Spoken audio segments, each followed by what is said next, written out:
Hiya! Lindsey here, back with another episode of Weekly Whimsy. I'm here to bring you the latest and greatest in Web3, so with that, let's jump right into it. Our Discord community is now at 3,639 members. If you're passionate about technology and haven't joined yet, now is the perfect time to become a part of our community. Over on social media, we recently launched a new video about gateway access controls.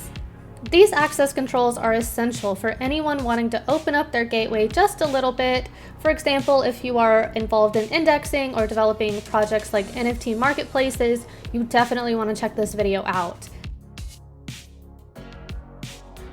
This week, I'm excited to spotlight Privado ID. Privado ID is a pioneering suite of tools designed for developers to build secure and trusted app user relationships. Privado ID leverages cryptography and blockchain technology to facilitate the exchange of verifiable credentials in a privacy-focused manner. These credentials are tamper-proof, issued according to the W3C standards, and crucial for apps requiring reliable user verification. Imagine a scenario where a dApp needs to confirm your age or a smart contract needs to verify human uniqueness before granting an airdrop. Privado ID streamlines this process with its robust SDKs and smart contracts for both on-chain and off-chain verification. The Pinata team has some exciting news on the product front.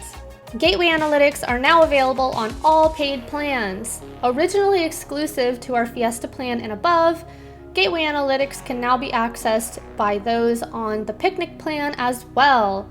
This update means more developers can utilize 30 days of analytics data to enhance their projects, while Fiesta and Enterprise plans will continue to enjoy 90 days of insights. We are so thrilled to extend these capabilities to more users, supporting your development journey on IPFS. Are you considering moving your blog away from Webflow? Well, we've been there. Despite using Webflow for years, the blogging features always felt more cumbersome than necessary. Our top driver of traffic is our content, and efficiency is key. We've always liked Ghost for its sleek interface, and we're relieved to find it wouldn't hurt our SEO during the transition. However, moving nearly 200 blog posts was not straightforward. Ghost and Webflow do not play nicely for direct imports. After some intense documentation sessions and a bit of coding, we crafted a solution.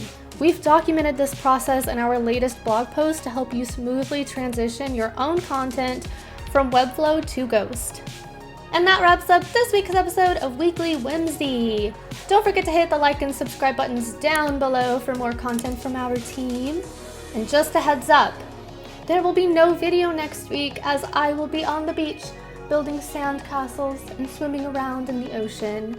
But I will be back with more videos the second week of July, so stay tuned for those. In the meantime, stay curious and happy pinning. Bye everyone!